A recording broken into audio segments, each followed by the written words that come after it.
கல்யாணம் ஆகி அவங்க வந்து திருமண வாழ்க்கையை துவங்கிட்டாங்கன்னா மாதம் இல்லைன்னா பார்க்கும்போதெல்லாம் என்ன விசேஷம்னு தயவு செய்து கேட்காதீங்க. இதுதான் முதல் அறிவுரை. அந்த பெண்ணுக்கு எவ்வளவு வலியை ஏற்படுத்தும்னு அந்த பெண்ணை கேட்டால் தான் தெரியும். மாதம் பார்க்கும்போது என்னம்மா விசேஷம், ஏன் உங்கள்கிட்ட சொல்லணும், ஏன் உங்கள்கிட்ட பேசணும், அது அவர்கள் 2 பேரும் எடுக்க வேண்டிய முடிவு. நல்லா தெரிந்து கொள்ள வேண்டியது, 2 ஆண்டுகள் எந்தவித தடையும் இல்லாத குடும்ப உறவு இருந்து குழந்தை பேரு வேணும் என திட்டமிட்டு 2 ஆண்டுகள் அவர்கள் முயற்சித்ததுக்கு அப்புறமும் குழந்தை பேரு கிடைக்க தாமதமாகனா தான் மருத்துவரே போய் பார்க்கணும். நல்லா புரிந்து கொள்ள. 26 வயசுல கன்சீவ் ஆகுது, உடனே 26 வயசுல திருமணம் ஆகுது, உடனே போய் டைம் ஆயிடுச்சு, அடுத்த 3 மாசம் எப்படியா கன்சீவ் ஆயிரு. எத்தனை பெண்கள் மன வருத்தத்தோடு இருக்கிறார்கள் என்று எனக்கு தெரியும். அவர்களுக்கு உடல் நல பிரச்சனையை விட மனநல பிரச்சனை தான் மிக அதிகம். அப்ப அந்த உள்ளத்தில் அந்த சிக்கலை கொண்டு வந்து சேர்க்கக்கூடிய சமூகமாக இந்த பண்பட்ட சமூகம் இருக்கக்கூடாது நண்பர்கள். நாம் அப்படி கேள்வியை கேட்கக்கூடாது. அது இயல்பாக இயற்கையாக நடக்கக்கூடிய விஷயம், நடக்க உறுதியாக. அதை செம்மைப்படுத்துவதற்கு, அந்த கருமுட்டையை வலுவாக்குவதற்கு நான் சொன்ன உளுந்து, இன்னும் ஈஸ்ட்ரோஜெனிக்கான ஒரு மிகச்சிறந்த புரதம் சோயா. குழந்தை பேரு திட்டமிடக்கூடிய, நல்ல பெண்களுக்கு நல்ல மாதவிடாய் செம்மையாக்க இயல்பா கிடைக்கக்கூடிய புரதத்துல ஒண்ணு சோயா.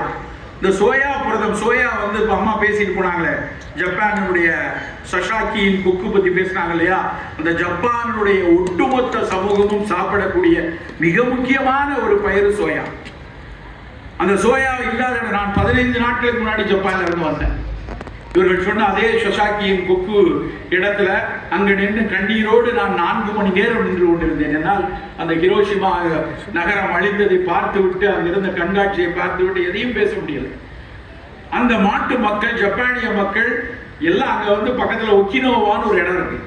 அந்த ஒக்கினோவா இடத்துல சராசரி ஆயுள் வயசு எவ்வளவு தெரியுமா?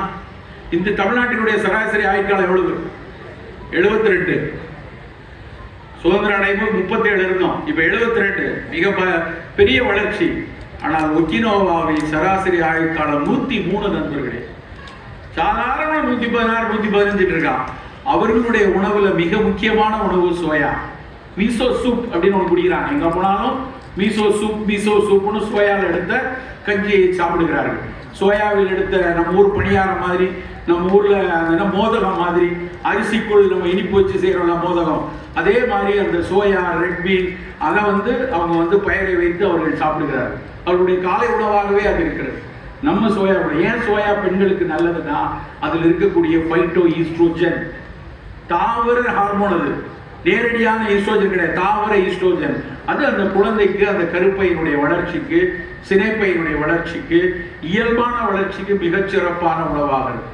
அப்ப கருத்தரிக்கணும்னு திட்டமிடக்கூடிய பெண்கள் நல்ல உளுந்து, நல்ல சோயா, மற்ற கூடுதல் புரதம், மீன்கள், மிகச்சிறப்பா நம்ம வந்து மீன்கள் மூலமா கிடைக்கக்கூடிய புரதம், முட்டையிலிருந்து கிடைக்கக்கூடிய புரதம் அந்த குழந்தைகளுக்கு மிக அவசியம். திட்டமிடணும். கருத்தரிச்சாச்சு, கருத்தரித்திருக்கிற காலத்துல அதற்கு என்னெல்லாம் நம்ம கொடுத்துட்டு வரலாம். அந்த பெண் குழந்தை எவ்வளவு சிறப்பாக இருக்கணும், அந்த அவர்கள் தாய் குழந்தை ஒரு நல்ல புரிந்து கொள்ளணும். இருக்கிறதுலே ஆண் பெண் 2 பேரில் ரொம்ப முக்கியமான விஷயம் எல்லாரும் கேட்க வேண்டியது, ஆண் பெண் 2 பேர்ல இயல்பிலேயே, இயற்கையிலேயே நவீன மருத்துவ உலகம் ஏற்றுக்கொண்ட ஒரு விஷயம் என்னன்னா, பெண் தான் ஆண்களை விட ஆரோக்கியமானவர்கள். நல்லா புரிந்து கொள்ளுங்க. இயற்கை அப்படித்தான் படைத்திருக்கிறது. பல வகையில் பெண்கள் ஆரோக்கியமானவர்கள். ஆச்சரியமா இருக்கும் அதனோட சயின்ஸை படித்து பார்த்தா. நம்ம எவ்வளவு ஒதுக்கி வைத்து, எவ்வளவு பெண்களை வந்து, நான் சொன்ன பெண் நலத்தை வந்து பல நாடுகளும் வந்து ஒரு பெண் டாக்டரை உருவாக்காம வச்சிருக்காங்க. பல நாடுகளிலும் புறக்கணிக்கப்படுகிறது பெண் நலம். ஆனாலும் கூட பெண்களினுடைய ஆரோக்கியம் ஆண்களின் ஆரோக்கியத்தை விட அதிகம். ஏன் தெரியுமா? ஏன்? அடுத்த தலைமுறையை உருவாக்கக்கூடிய உயிரி அவங்க. இயற்கை இயல்பாகவே அவர்களுடைய ஆரோக்கியத்தை கொஞ்சம் கூடுதல் விஷயத்தோட கொண்டு. நல்ல ஒரு விஷயம் கவனிச்சு பாருங்க. உங்களுக்கே சமீபத்தில் பார்த்த இதுல தெரியும். 35 வயசுல திடீர்னு மாரடைப்புல ஆண் இறந்து போயிட்டான். 30 வயசுல அங்க இருக்கவர் இறந்து போயிட்டாரு. 40 வயசுல அவர் இறந்து போயிட்டாருன்னு நிறைய செய்தி படிக்கிறோம் இல்லையா? 35 வயசுல பெண் மாரடைப்புல இறந்துருக்காங்க. படிச்சீங்களா? சமீபத்தில் ஐயா படிச்சு பாருங்க. அவர் ஏன் அதே மாதிரி வேலை செய்யக்கூடிய, அதே மாதிரி ஓடிக்கொண்டே இருக்கிற ஒரு பெண் 35 வயசுல 40 வயசுல மாரடைப்பில் இறக்கக்கூடிய வாய்ப்பு மிக மிக குறைவு, மிக மிக குறைவு. ஆனா ஆண் 35-40 வயசுல நிறைய மரணம் நடக்குது. ஏன் தெரியுமா? அந்த ஈஸ்ட்ரோஜன், அவர்களுக்கு இருக்கக்கூடிய அந்த ஹார்மோன் இருக்கு இல்லையா, பெண் ஹார்மோன் ஈஸ்ட்ரோஜன், அது வெறும் கருத்தரிப்புக்கு மட்டும் இல்ல, அவர்களுடைய இதயத்துக்கு பாதுகாப்பு, அவருடைய வயிற்றுக்கு பாதுகாப்பு, அவருடைய எலும்புக்கு பாதுகாப்பு, இதெல்லாம் அந்த ஹார்மோன் இருக்கு. அதனாலதான் அது ஆச்சரியமா இருக்கும். ஒரு பெண்களுடைய உடல் நலத்துக்கு இயற்கை இவ்வளவு பாதுகாப்பு கொடுத்துருக்கா.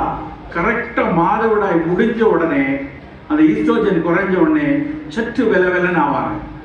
அந்த பெண்ணுக்கு இயல்பாக அந்த நேரத்தில் கடும் கோபம் வரும். அதுக்கு பேரே ஆங்கிலத்தில் ஃப்ரீ நெஸ்ட் சிண்ட்ரோமா. அது என்ன அர்த்தம்? மெனோபாஸ் அப்படின்னு சொல்லக்கூடிய அந்த மெனோபாஸ ஃப்ரீ நெஸ்ட் சிண்ட்ரோம். என்ன அர்த்தம்? ஒரு கூட்டுல பறவைகள் நிறைய குஞ்சு இருக்கும். தாய் பறவை போயிட்டு போயிட்டு வந்து இறையை எடுத்து வந்து குஞ்சுக்கு கொடுத்துக்கிட்டே இருக்கும். அந்த குஞ்சு வாயை திறந்து எல்லாம் கொஞ்சம் பார்த்துருப்போம் இல்லையா, தாய் பறவை கொடுத்துட்டே இருக்கும். ஒரு நாள் தாய் பறவை வந்து பார்க்கும்போது எந்த குஞ்சும் இருக்காது, அதெல்லாம் இறக்கி அடிச்சு பறந்து போயிடும். அப்போ அந்த தாய் பறவைக்கு பைத்தியம் பிடிச்ச மாதிரி இருக்கும். என்னாச்சு, என் குழந்தை எங்க, என்னோட குஞ்சுகளை எங்கன்னு சடன்னு தன்னுடைய இறக்கையை எடுத்து சுத்தி கொண்டே இருக்குமா. அதைத்தான் எழுதுகிறார்கள். இப்ப இருக்கிற அந்த மெனோபாஸ் அப்படிங்கிற சிச்சுவேஷன்ல 50 வயதில் அந்த பெண் அவன் கணவனால் சற்று ஒதுக்கப்படுவா. பிள்ளைங்க பேச்ச கேட்காது. பொண்ணு உனக்கு என்ன தெரியும் போ அப்படின்பா. பையன் காலேஜ்ல இருந்து நான் வரவே மாட்டான். யாருமே இல்லாத ஒரு வெறுமை உணர்வில் தன்னுடைய ஈஸ்ட்ரோஜனும் குறைந்திருக்கிற சூழல்ல தான் அந்த மெனோபாஸ் என்கிற மாதவிடாய் முடியக்கூடிய சமயத்தில் அந்த பெண் சற்று ஒரு கோபத்தோடையும் சிதலமாயும் ஒரு வலு இழந்தும் இருப்பதற்கான காரணம் அதுதான். அந்த நேரத்துல அவர்களுடைய கணவர், அவங்களுடைய பிள்ளைங்க தன்னுடைய அம்மாவுக்கு மாதவிடாய் முடிய போது நினைக்கிற பொண்ணோ பையனோ அரவணைத்து இருக்கணும். முதல் அரவணைப்பு தன்னுடைய குடும்பத்தில் இருக்கணும். இது நிச்சயமா இந்த நேரத்தில் அவங்க பலவீனமா இருப்பாங்க. அவங்க எலும்பு கொஞ்சம் சுண்ணாம்பு சத்து குறைந்து இருக்கும். அவங்களுடைய இடுப்பு தசைகள் சற்று பலவீனமாய் உட்காரும் போது ஒரு இதை பிடிச்சி எந்திக்கக்கூடிய ஒரு தன்மை வரும். இதெல்லாம் இயல்பா நடக்கக்கூடியது. அப்ப அந்த நேரத்தில் நம்முடைய ஒரு முதல்ல வீட்டில் இருக்க குடும்பம் அவர்களை அரவணைத்திருக்கணும். அந்த நேரத்தில் என்ன உணவு எடுக்கலாம்? முதல் விஷயம் கால்சியத்தை, சுண்ணாம்பு சத்து. ஏன்னா ஆஸ்டியோபோரோசிஸ் அப்பதான் வரும். அந்த எலும்பில் சுண்ணாம்பு தன்மையை கொடுக்கக்கூடிய உணவு எதுல இருக்கு? கேழ்வரகு. இருக்கிறதுலே கால்சியம் நிறைய இருக்கிறது கேழ்வரகு. உடனே ஒரு எக்ஸ்ட்ரா கால்சியம் உள்ள ஒரு பாட்டில் போய் வாங்கிட்டு வந்து எடுக்கிறது, இல்ல கால்சியம் மாத்திரை 3 வேளை எடுக்க தேவையில்லை. ஒருவேளை உங்கள் மருத்துவர் உங்களுக்கு ரொம்ப கால்சியம் குறைவா இருக்குன்னு சொன்னா எடுங்க. மீதி நேரத்தில் உணவுல ஏற்படக்கூடிய நல்ல கேழ்வரகு, பிரண்ட துவையல், அது மாதிரி உணவை நம்ம எடுத்துக்கொள்ளலாம். இது கால்சியத்தை எடுத்துக்கணும்.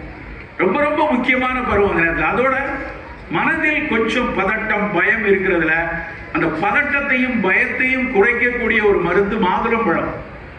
ஆய்ந்தறிந்து சொல்ல, சும்மா ஒரு பிரீச்சிங்கா சொல்லல. மாதுளை எப்படி உள்ளத்தில் இருக்கக்கூடிய ஹாப்பினஸ் ஹார்மோன், மகிழ்ச்சியை கொடுக்கக்கூடிய ஹார்மோனை தூண்டுதுன்னு ஆய்ந்தறிந்து சொல்லியிருக்காங்க. செரட்டோனின் லிபரேட்டர் சொல்லுவாங்க, அதை கொடுக்கிறது மாதுளம்பழம். அப்போ ஒரு 47-48 வயசுல இருந்தே மாதுளம்பழம் ஜூஸ் எடுத்துக்கொள்வதை ஒரு பழக்கமாக எடுத்துக்கணும். இது மாதவிடாய் முடிகிற சமயத்தில் நாம் எடுக்க வேண்டிய அக்கறை. நண்பர்களே, இதை தாண்டி மிக மிக முக்கியமான விஷயம், இன்றைக்கு பெருகி வரக்கூடிய புற்றுநோய்கள். மிக கவனமாக பெண்களை பாதுகாக்க வேண்டிய ஒரு கட்டாயத்தில் இருக்கிறோம்.